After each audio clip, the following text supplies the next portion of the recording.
Այ ժողովուրդ ջան, բոլոր խաղերը խաղացել ենք, մնացել էին բեռնատարները, թե սրանց վարորդները ինչի կատաղեցին, չհասկացա։ Ներկայացվող 6 պատմությունից 4-ը բեռնատարների մասնակցությամբ է, եթե հաշվի առնենք, որ հաղարծինում ավտոբուսի կլխկոնձի տալը կնշանակի, որ այս տեսանյութը ծանր քաշայինների մասին է, ու մինչև կանցնեմ դեպքերի մանրամասներին արձանագրենք, որ մարզերում պայմանավորված սոցիալական վիճակի հետ խորհրդային բեռնատար վերապրուկները դեռևս լուրջ թիվ են կազմում, հետևաբար դեռ ականատեսը կլինենք դրանց մասնակցությամբ նոր պատահարների։ Բայց եկեք սկսենք ոչ թե մարզերի բեռնատարների շոուներից, այլ մայրաքաղաքի, ավելի կոնկրետ Աճարյան փողոցից դեպի Թբիլիսյան խճուղի տանող ճանապարհատվածում օրը ցերեկով տեղի ունեցածից։ Միշտ ասել եմ ու կասեմ, բեռնատար քշելը թթութան չի, ամեն մարդու բան չի։ Այդ անտերին պիտի այնքան ընտելացած լինես, նրան այնքան պիտի զգաս, որ այս սենց վիճակում չհայտնվես։ Գրեթե վստահ եմ, որ երբ վարորդը ապաքինվի, կսկսի ասել, թե բա անիվը պայթեց կամ խոչընդոտ ստեղծեցին, չգիտեմ էլ ինչ եղավ, չէ եղբայր, բեռնատար վարելը քո բանը չի, բայց մինչ դա հասկանալը, դեռ փրկարարները պիտի նրան նախ դուրս բերեին մեքենայից։ Պատգարակը չէ, պատգարակը բերեն։ Մի խես նեղվում։ Մի նեղվի։ Ասված հետը տա։ Հետևից կարա դուրս գա։ Արումա դուրս գա։ Հետևից է քանում, ուրեմն։ Տեսնում եք, թե ինչպես են փրկարարները հատուկ տեխնիկայի միջոցով փորձում վարորդին դուրս բերել մեքենայից։ Ես կասեմ 30 րոպե, դուք պատկերացրեք մի 45 րոպե չարչարվում էին, ու սա այն դեպքում, երբ վարորդի կյանքը մազից էր կախված։ Համենայն դեպս այդպես էին կարծում վթարի վայրում հավաքված քաղաքացիները, մինչև նրան դուրս չբերեցին մեքենայից։ Տունը շինվածը իսկը բետոնի ամրությունն ուներ, ինչը ուրախացրեց դեպքի վայրում հավաքվածներին, ովքեր նշում էին նաև, երևի դրա համար էլ որոշել է բետոնամեշակա վարել։ Կասեք Շամշան, ինչ նկատի ունես, որ ասում ես, թե բետոնի ամրությունն ունի։ Հեսա կասեմ, թե ինչ։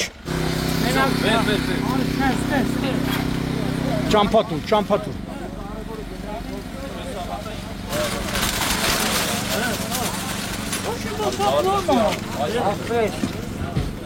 Կարող կյանքին վտանգ չկա։ Կյանքին վտանգ չկա, որն է։ Մարդը իր ոտքով քայլելով եկավ մտավ շտաբօգնության մեքենան, որը նրան պետք է տեղափոխեր Սուրբ Գրիգոր Լուսավորիչ բժշկական կենտրոն։ Չեմ զարմանա, եթե պարզվի, որ այնտեղ էլ չի մնացել, այլ իր ոտով գնացել է տուն։ Եղբայր, քեզ այդ տենց լիքը առողջություն, բայց այս մեքենան մեղք է, էլ մի տանջիր նրան, համ էլ քո մասին մտածի։ Մեքենայի ու բետոնի փող ունես, բարձի տակ պահած, որ սենց շուռ ես գալիս։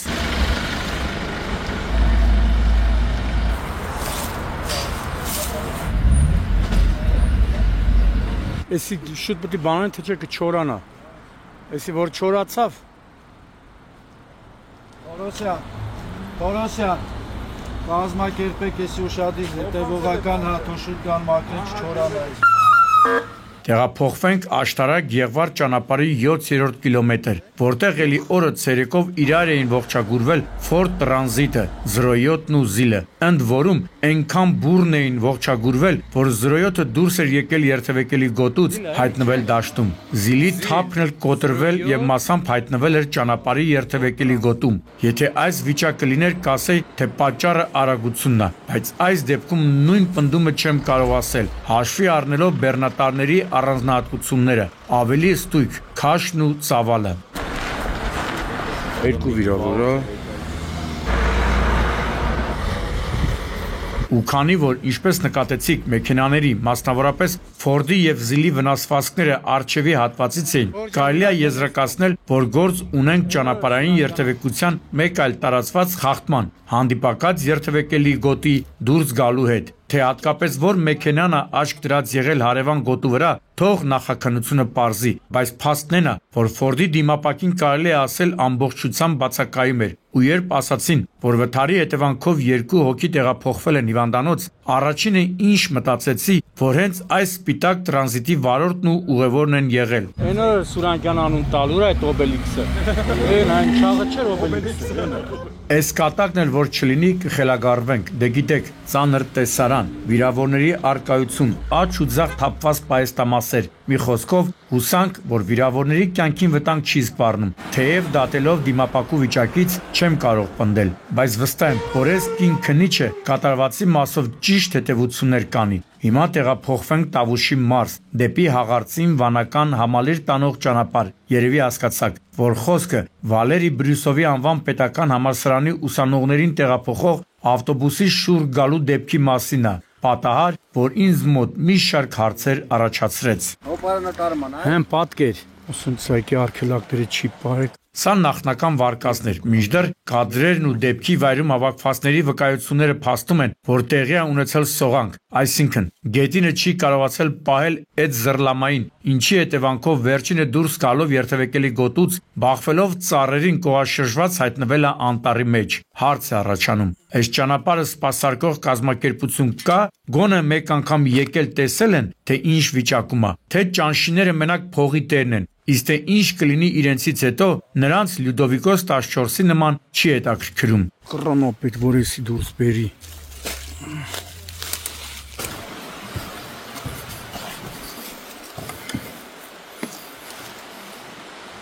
Մյուս հարցը առնչվում է առողջապահության նախարարությանը։ Ձեզ մոտ մաթեմատիկա առարկա իմացող կա, այդ տնաշեններ, դժվար էր հաշվարկել, թե ավտոբուսում քանի մարդ է գտնվել։ Ասացին, որ մինչև իմ հասնելը հրշեջ փրկարարները քաղաքացիների հետ տասնյակ վիրավորների են մոտեցրել շտաբօգնության մեքենաներին, սակայն ստույգ թիվ չէին նշում։ Մի տևական ժամանակ առողջապահության նախարարությունից չէին կարողանում ճշտել, թե ի վերջո քանի մարդ է վիրավորվել։ Պիտի սահմանափակվենք էլի մոտավոր թվով։ Ավտոբուսում գտնվել է մոտ 3 տասնյակ մարդ։ Միակ բանը, որ հստակ պարզվեց, որ նրանց կյանքին բարեբախտաբար վտանգ չի սպառնում։ Սենց է էլի, հերիք է մի այսպիսի պատահար ու լիքը թերություններ ջրի երես են դուրս գալիս։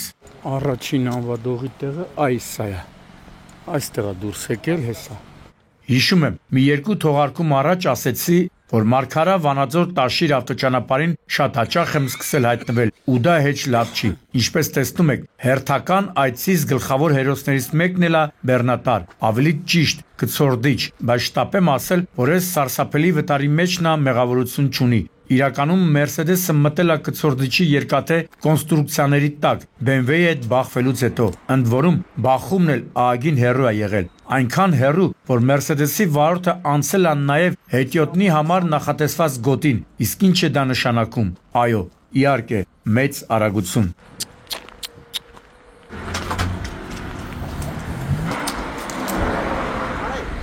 Նայում էի BMW-ի վնասվածքներին ու փորձում էի հասկանալ, թե իրականում ինչ է տեղի ունեցել րոպեներ առաջ։ Մերսեդեսի վնասվածքներից դե բան չէր նկատվում, որովհետև կցորդիչի տակ մտնելու հետևանքով լրիվ գարմոշկա էր վերածվել։ Ընդ որում, հարվածն այնքան ուժգին է եղել, որ Մերսեդեսի մի քանի դետալ շպրտվել վնասել էին հարևանությամբ կայանված Toyota-ի դիմապակին։ Մի խոսքով հասկանալի չէ, թե որ մասում է հարված կերել Մերսեդեսը։ Հետևաբար չեմ կարող ասել, թե ինչն է եղել վթարի պատճառը։ Փոխարենը կասեմ, թե ովքեր են եղել մեքենաների ղեկին։ BMW-ն վարել է 28-ամյա Մենուան, իսկ Մերսեդեսը 18-ամյա Վանիկը։ Աշտարակ են տարի վիրավորներին, բայց ասում մեկին Երևան։ Ու այդ մեկը հաստատ Մերսեդեսում է գտնվել եւ կասկած ունեմ, որ վարորդն է։ Ընդհանրապես, երբ լսում ես, որ մեքենան վարել է, ասենք 18-ամյա պատանին, առաջին ասոցիացիան, ինչը մտքիդ գալիս է, արագության գերազանցումն է։ Դե գիտեք, ջահելների մոտ ադրենալինի պակաս միշտ էլ կա, ու թերևս չեմ սխալվի, եթե ասեմ, որ այս ետասարտի մոտ էլ է եղել։ Առանց մեծ արագությամբ հնարավոր չէր այսպիսի վիճակում հայտնվել, հարգելի ծնողներ։ Հատկապես այս վերջին խոսքերից կողքով անտարբեր մի անցեք, եթե չեք ուզում ձեր երեխան հետո ուղևորվի հանդերձյալ աշխարհ։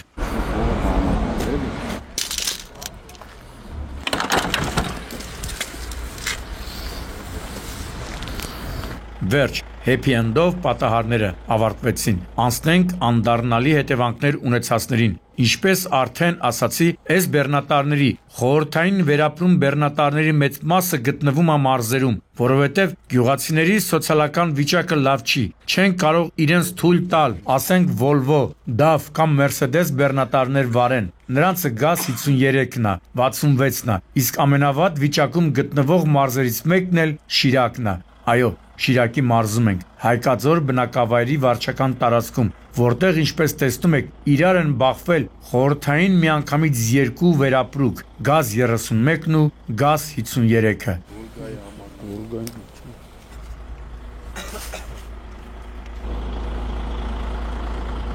Այս ողբալի վիճակը տեսնելով հասկացա, որ 2 մեքենաներում էլ տանջված հալալ քրտինքով ապրող գյուղացիներ են եղել։ Գազ 53-ը խոտ էր տեղափոխում, գազ 31-ը միրգ բանջարեղեն։ Դե հիմա ասեք, այս աշխարհում արդարություն կա, իհարկե չկա, այլապես սենց դեպք չէր լինի ու ընտանիք կերակրողները չեն վիրավորվի կամ առավել ևս մահանա։ Ով է մեղավոր կատարվածում, հարցը ընդհանրապես տեղին չէ։ Սա այն դեպքերից է, երբ առավել կարևորը կատարվածի հետևանքներն են։ Վթարի հետևանքով 1 հոգի տեղում մահացել էր, 3 հոգի էլ տարբեր աստիճանի մարմնական վնասվածքներով տեղափոխվել են Գյումրիի բժշկական կենտրոն։ Ահա կատարվածի դաժան վիճակագրությունը, այ ժողովուրդ ջան, հասկանալի է, որ վատ է սոցիալական վիճակը, բայց էլի ամեն դեպքում պիտի ասեմ, որ այս խորհրդային մեքենաներին լավ հետևեք, սրանց պիտանելիության ժամկետը վաղուց անցել է։ Ինչպես տեսնում եք, սա տեխնիկական խնդիր չէ, այլ ուղիղ կապ ունի անվտանգության հետ։ Տրոսից հեռու, կտրեց հանկարծ։ Իգենից դեմի չես կրա գաստից քաշես։ Եվ վերջում Տավուշի մարզում տեղի ունեցած ողբերգության մասին։ Ողբերգություն, որը խլեց լավ մարդու կյանք։ Սա ասում եմ կսկիծով ու մեծ ափսոսանքով։ Ազանգը ստացել է օրը ցերեկով։ Ճամբարակ Նավուր ավտոճանապարհին 30-րդ կիլոմետրից։ Ազանգողը նշում էր, թե Շամշան, շուտ հասի, գործ ունենք ընտանեկան ողբերգության հետ։ Հարցին, թե ինչ նկատի ունես, պատասխանեց, որ վթարված Վիլիսում մարդ ու կին են գտնվել։ Կինը կարծես հասցրել է իրեն նետել մեքենայից, ամուսինը սակայն չի հասցրել ու մահացել է։ Հեսա մեքենա գալիս է, դու ճանապարհով, դու ճանապարհով Եղավ, մերսի։ Մինչև բուն դեպքին անդրադառնալը, ասեմ, որ բավականին երկար ժամանակ պահանջվեց, մինչև տեղ հասանք։ Անտառային, միաժամանակ սարե ճանապարհ էր, եղանակն էլ ահավոր, սենց բան վաղուց չէի տեսել։ Համ մեքենաները շարքից դուրս եկան, համ մարդիկ։ Համենայն դեպս դեպքից օրեր անց էլ ծնկներից ցավը զգացնել էր տալիս։ Ինչևէ, հասնելով դեպքի վայր, ահա այսպիսի պատկեր արձանագրեցի։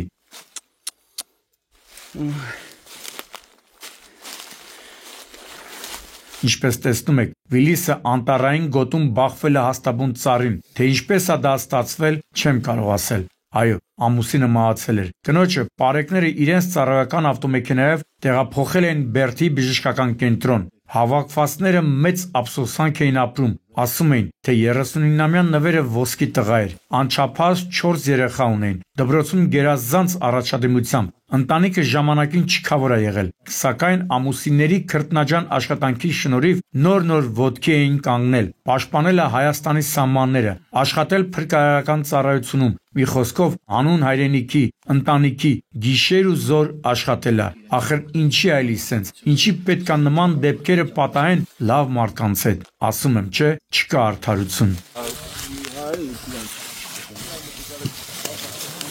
Աչ եկեք։ Այ ժողովուրդ ջան, սաղ ցեխ։